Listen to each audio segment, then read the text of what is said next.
Hello and welcome back to Witches of the Moon. I'm Eva Maria, your Monday hostess, and this week we will be discussing crystals and stones.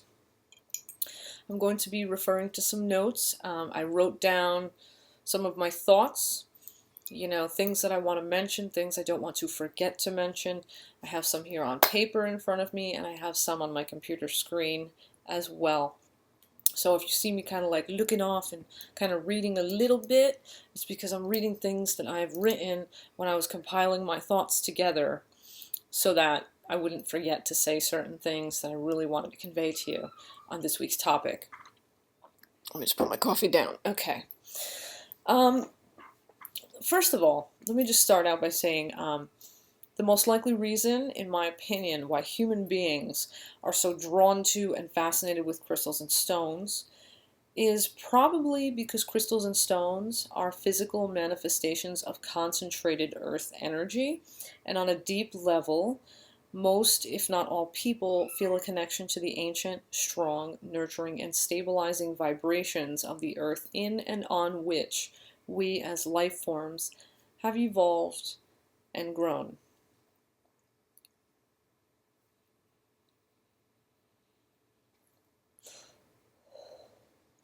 Because we have a sort of primal or inherent connection to the earth, so too do we have the same kind of connection to crystals and stones.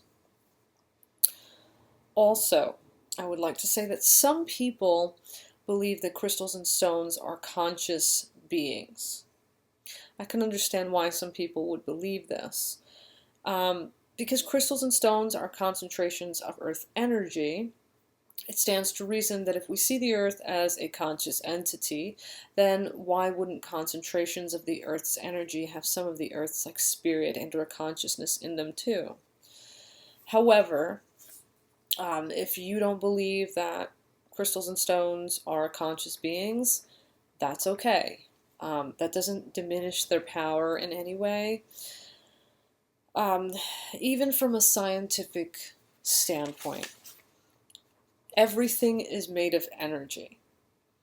So if you feel more comfortable relating to stones and crystals on an energetic level rather than in viewing them as evolved energetic beings, conscious energetic beings, that's okay too. Regardless how you understand or perceive crystals and stones to be, they're still concentrated earth energy. Energy is energy. Energy can be, worked with, directed, whatever, channeled, all that good stuff. So that's something to consider. Another thing I'd like to mention is that I find it more often the case that many spiritual and magical, people and practitioners, they find themselves particularly drawn to quartz crystals or semi-precious stones for the most part. But I find that common stones are just as powerful as quartz crystals and other varieties of semi-precious stones. I think they're just often overlooked. The only difference between common stones, quartz crystals, and semi-precious stones is that with quartz crystals and semi-precious stones, it's often easier to discern what the crystals or stones tend to be good for. Excuse me.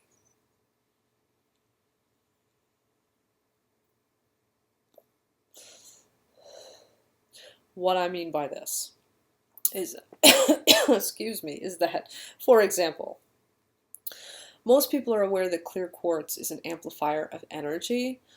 Also, most people have heard that rose quartz is a very love-oriented, emotionally nurturing, and gentle stone.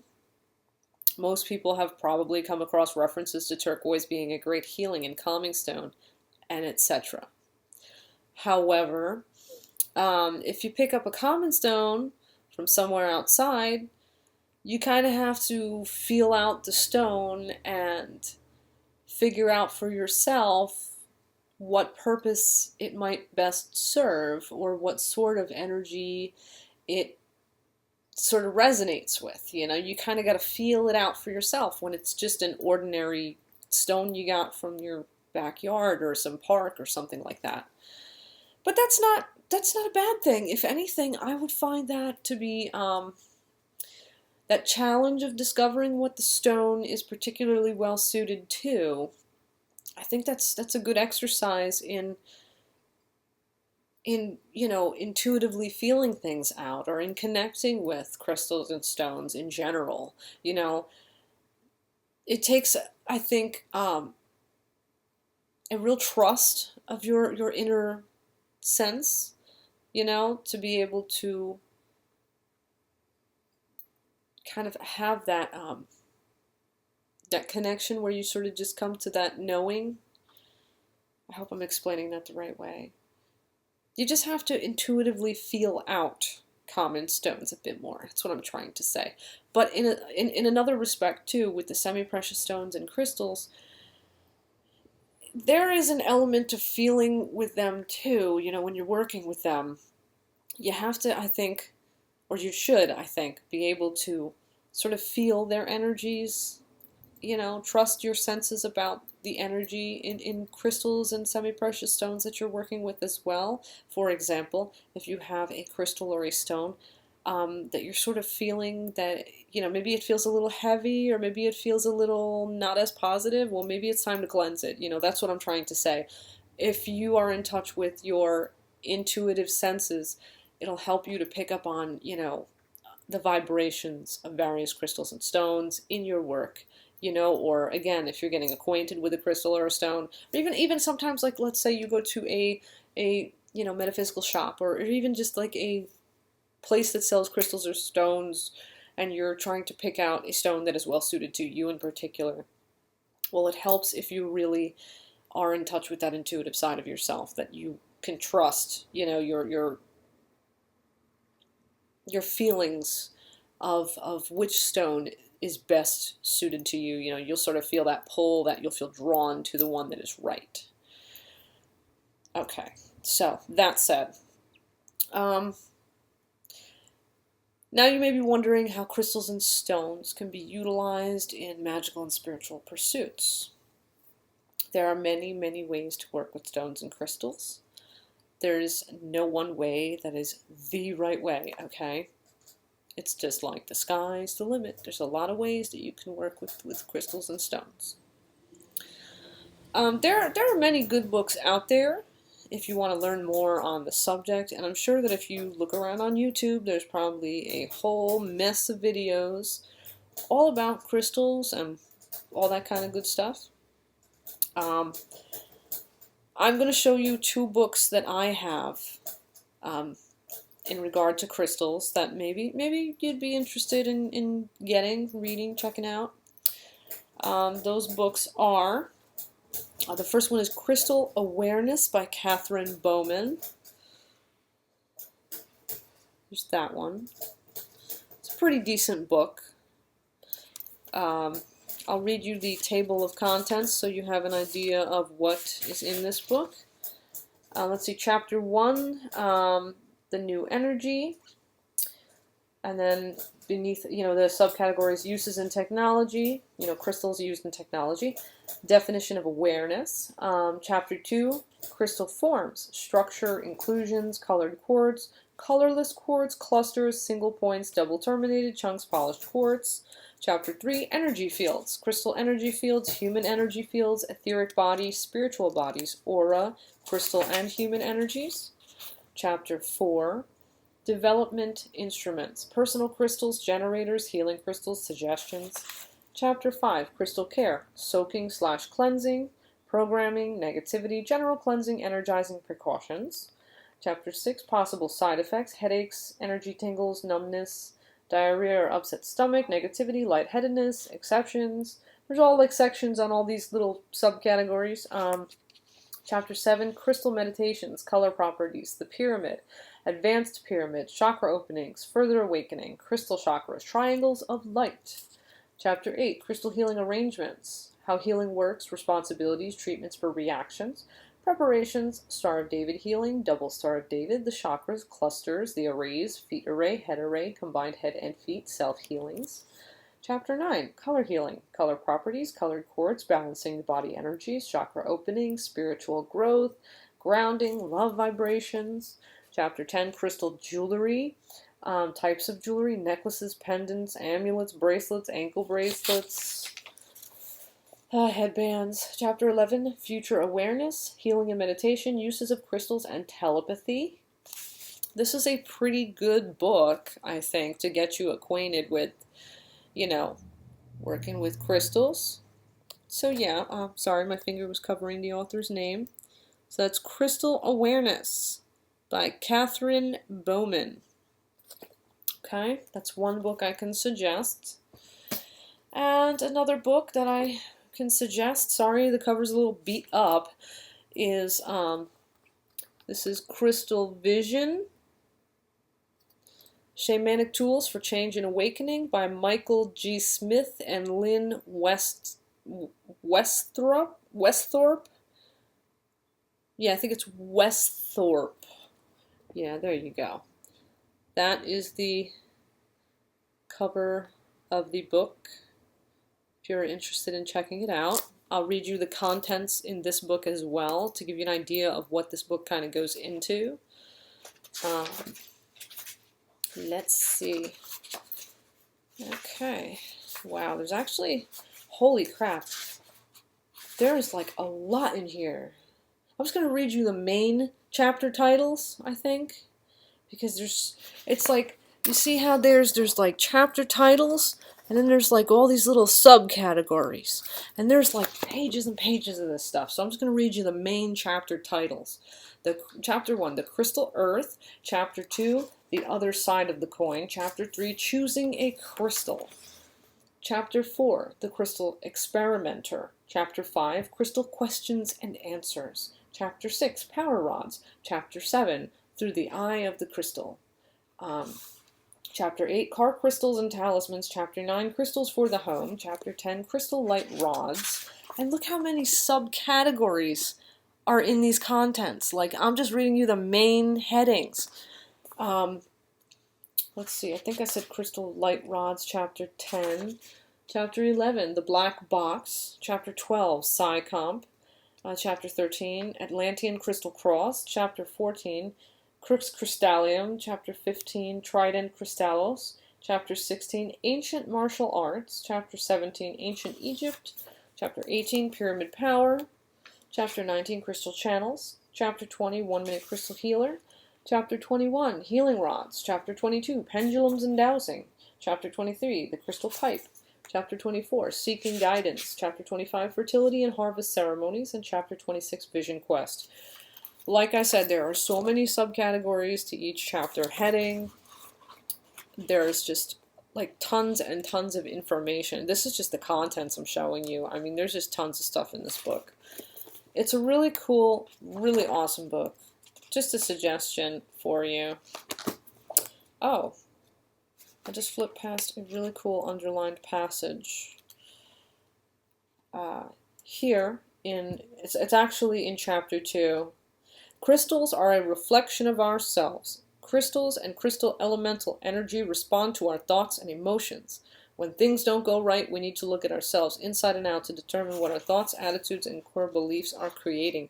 So basically what it's saying is the thoughts and feelings that we kind of put out, the thoughts and emotions, it's saying that crystals respond to that. They can amplify that. They can kind of bring our awareness to what's not in flow, or what is in flow. Whatever we are focusing on tends to be brought more to the forefront. It's sort of implying with crystals. Yeah.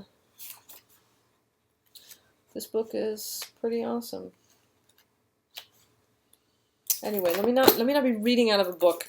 Let me just continue on talking about crystals and stones. I'm sorry, today I'm just a little woo.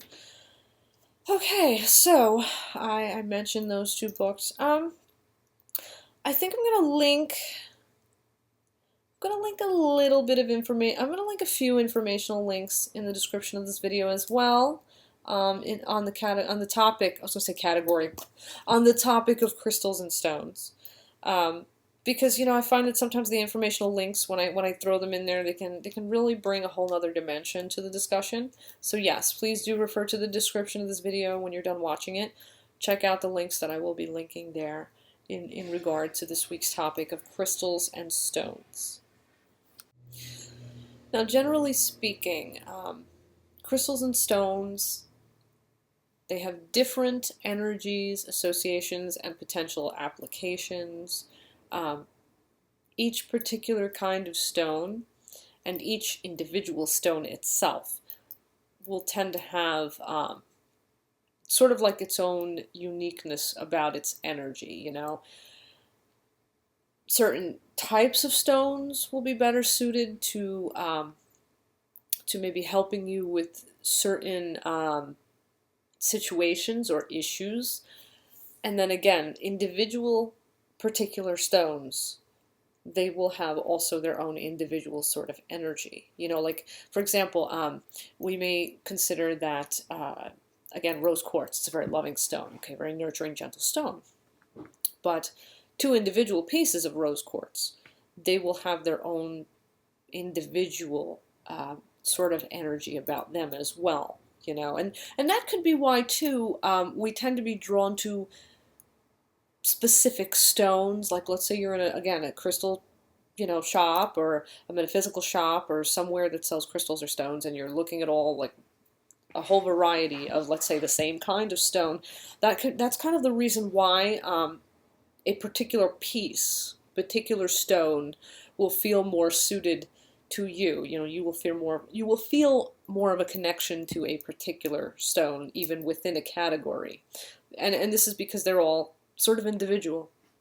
And again, in a greater sense, the different kinds of stones will all have differing energies, associations, and potential applications. Now, there are so many different kinds of crystals and stones out there. Like, I can't possibly talk about all of them. That's just, there's no way. There's no way. You'd be watching this video for like 10 years, give or take. Just making that up. And I don't know how long that would take, but it would take a long time. I don't think I could possibly talk about that here.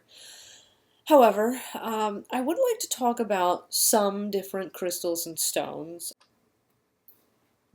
This is actually a big chunk of rock quartz.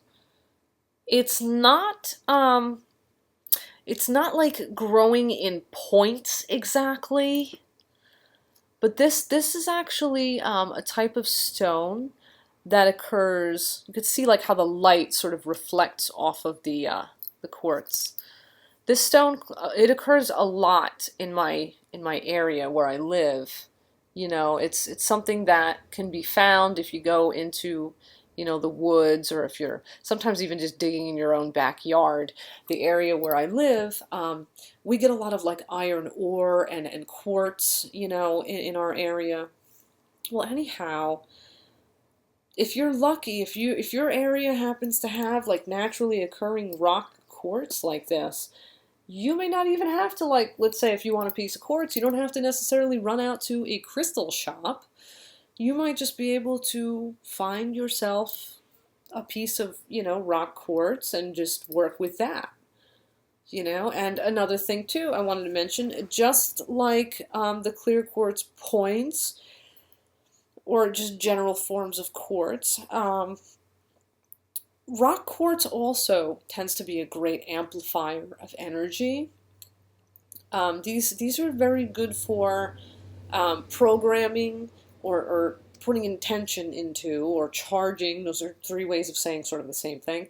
You can put something, an emotion or a thought or something you want to manifest, you can put that into the stone, and it will help to amplify that intention. It will help to bring that into being,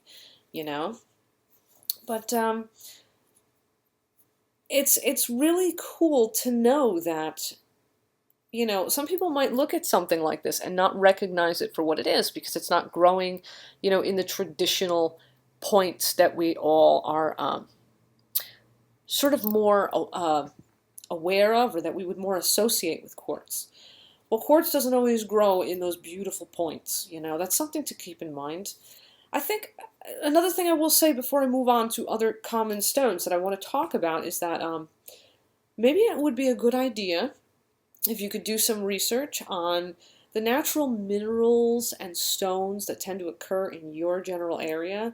You know, maybe get like a guide or like look online and start getting acquainted with like how they look, you know, how you can identify different sorts of stones that occur in your area, and maybe then that could help you to recognize what might be readily available to you.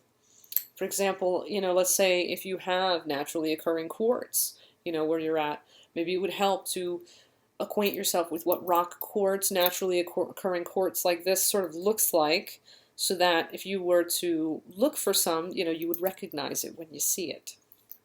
So yeah, you can get your own nice big chunks of quartz. If you go out and, you know, if it happens to occur in your area, if you want to go and look for something like that, that's something that you can do.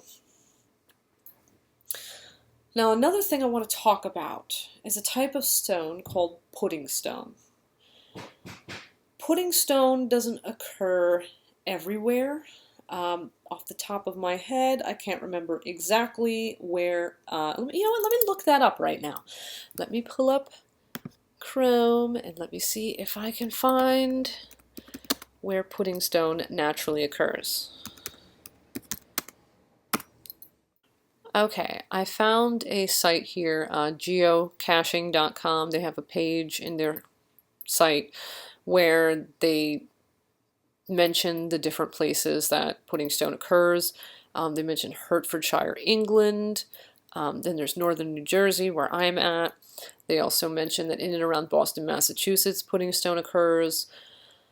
Also Plumstead Common, and also St. Joseph Island, or the St. Joseph Island pudding stone found in the St. Mary's River area of northern Ontario. So basically in that St. Mary's River area of northern Ontario, there would be pudding stone too. The kind of pudding stone that I get, it's sort of like a purple pudding stone, formed of Paleozoic sandstone and quartz conglomerate. Tends to have like pebbles of pink sandstone and white quartz. So let me show you, first of all, let me close out this window. Okay, so let me show you what the pudding stone that occurs in my area kind of looks like. Here is a big piece.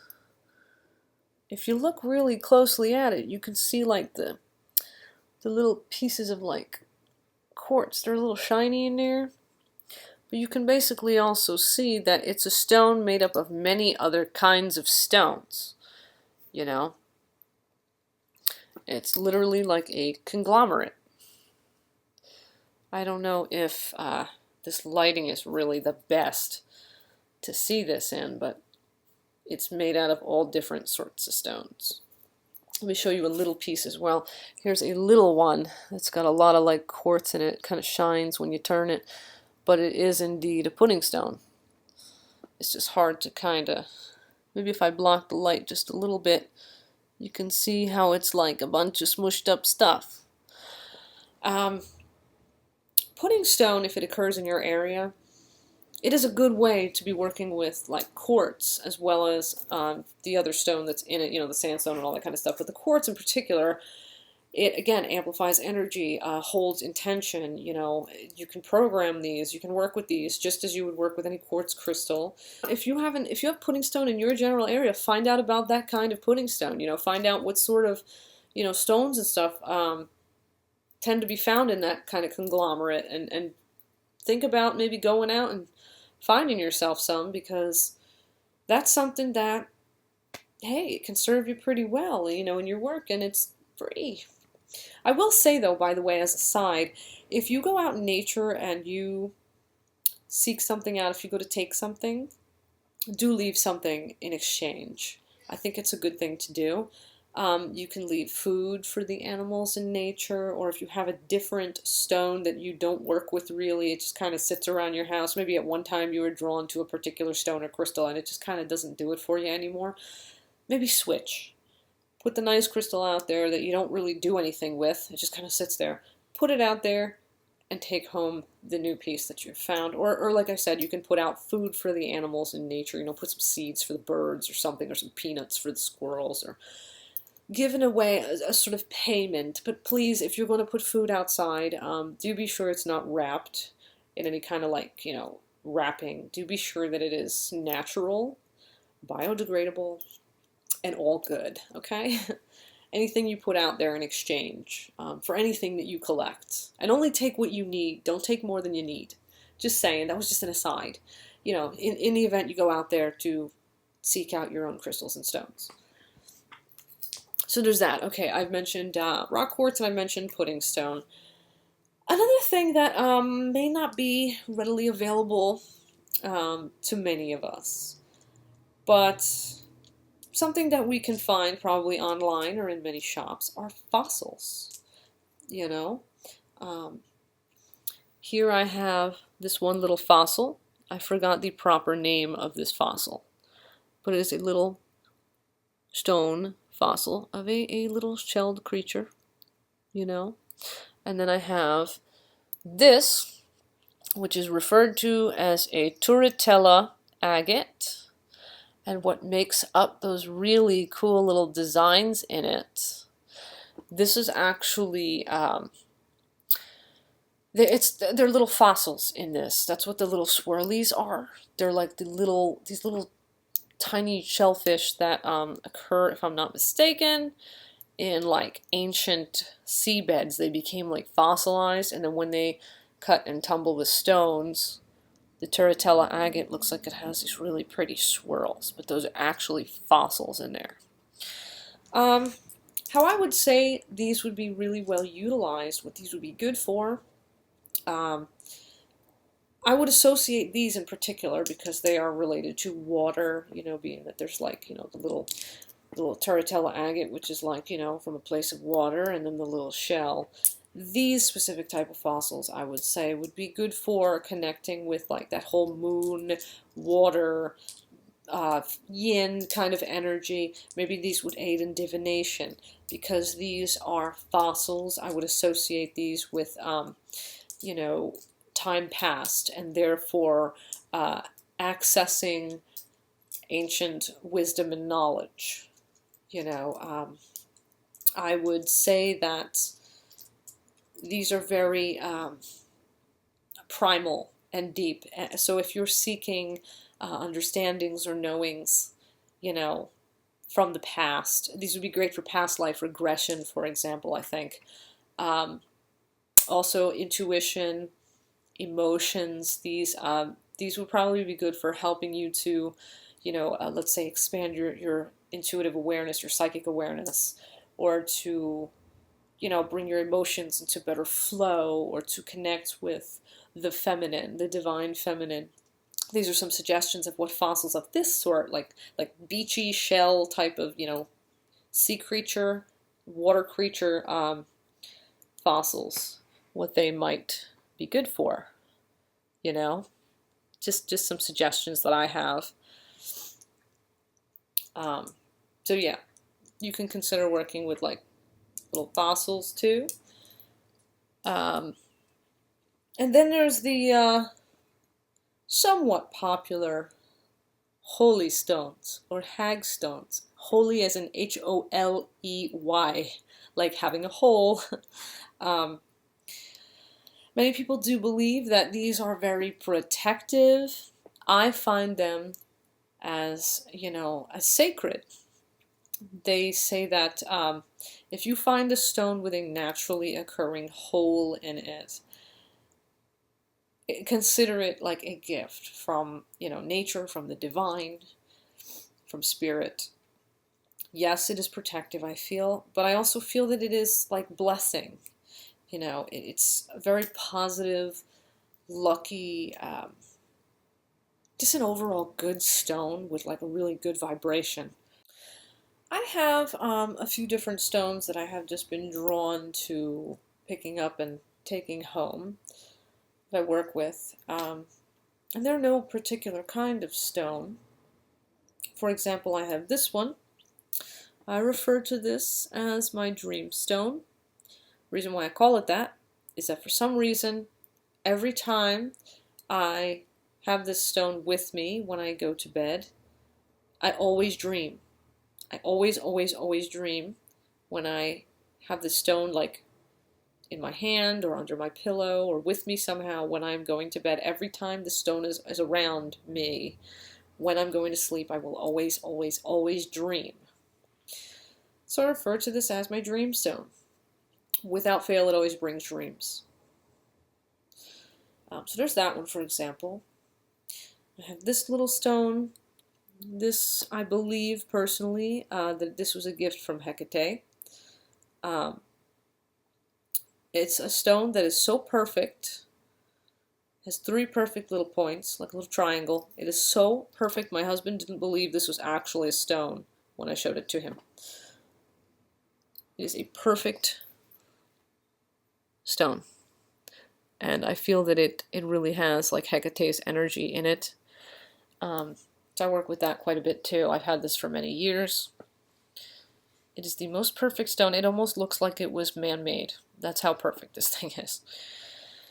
But it has a sort of Hecatean energy to it, an energy that sort of resonates with her sort of vibe, you know? It sort of has that vibration to it. And then I have this other one I'd like to just kind of show you. There are bands within this of color. There's like 3. I don't know if you could see them as well. There are 3 bands of color in this stone, and the reason why I was really drawn to this stone is because, you know, the bands of color, they form over time. They are layers of soil that become then condensed into stone. And because of the layers in this stone, the bands, I sort of again feel that it relates to time, and therefore just as the fossils would be good for sort of tapping into the, you know, past, so too would this stone be good for such a thing, because again, this thing has a connection, an association, a vibration of, you know, of time, particularly the past. You know, it has that connection to, you know, the far, you know, ancient past. It's a very wise feeling stone to me.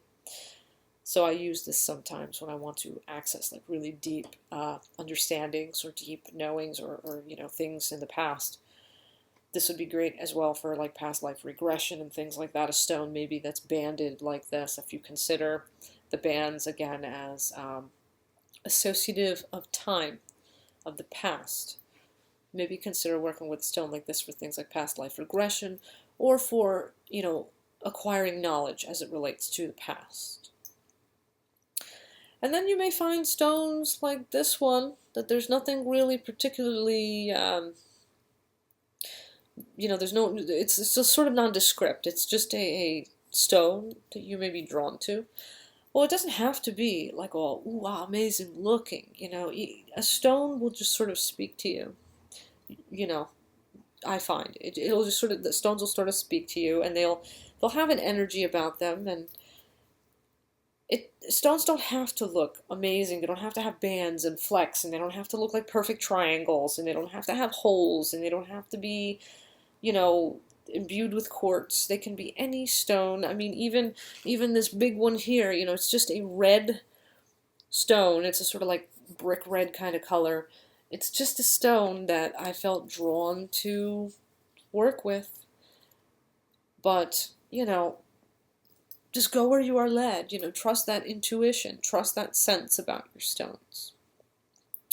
So, I hope I have at least introduced this weekly topic in a way that maybe is interesting and a little bit informative.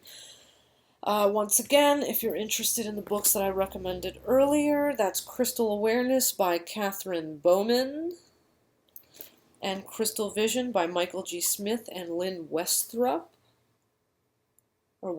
I should say. There's those books, and please do refer to the description of this video for informational links on this week's topic. I look forward to seeing what everyone else will be bringing forth this week, because this is a really deep and really, it's a pretty deep and cool topic, because there's just so many aspects to this topic that one can touch upon. I mean, there's no way that any one of us could possibly speak about everything there is to say about crystals. So crystals and stones, I should say. So, yeah, I hope you enjoyed this video. I hope you got something good out of it. And until our next exchange, until next week, blessed be an Ashe, stay awesome, and bye-bye for now.